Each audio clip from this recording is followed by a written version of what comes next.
이명박 전 대통령이 활짝 웃었습니다. 조금 전 서울고등법원에 도착하는 상황에서 연출된 장면이었습니다.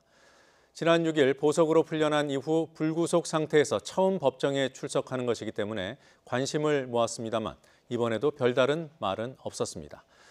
오늘 재판의 핵심 증인인 이팔성 전 우리금융지주 회장은 건강상의 이유로 출석하지 않았습니다. 현장에 나가 있는 중계차 연결합니다. 김대겸 기자.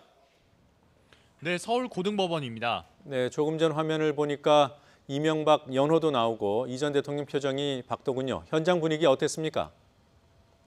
네, 이명박 전 대통령은 30분 전쯤 이곳 서울고등법원에 도착했습니다. 많은 취재진이 몰렸지만 차량이 도착한 장소부터 승강기 입구까지 경찰과 경호인력 등이 기자들의 접근을 막았습니다. 이 전 대통령은 미리 준비한 포토라인을 그냥 지나쳐 법정 안으로 향했고 별다른 언급은 없었습니다. 다만 미리 나와 이명박 전 대통령의 이름을 외치는 측근들을 향해 반가운 듯 가벼운 눈인사를 보냈을 뿐입니다.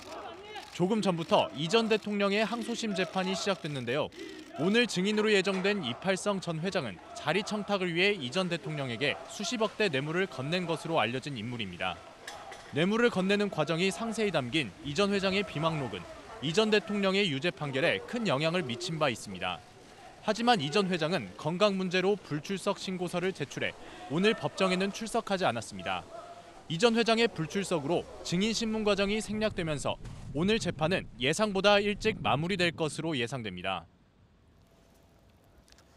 보석 전에도 핵심 증인들이 줄줄이 불출석하면서 재판이 지연됐고 결국 보석으로까지 이어지지 않았습니까? 이런 상황이 반복될 가능성은 없는지요?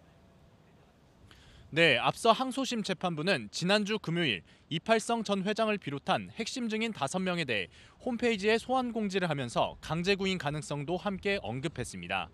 앞서 증인들의 불출석 사유 대부분은 소환장이 전달조차 되지 않았다는 의미의 폐문부재였습니다. 재판부가 홈페이지를 통해 소환 공지를 한 상태이기 때문에 증인들은 소환장을 전달받은 셈입니다. 앞으로 김백준 전 청와대 총무기획관과 이학수 전 삼성그룹 부회장 등 핵심 증인들에 대한 신문이 줄줄이 예정돼 있습니다.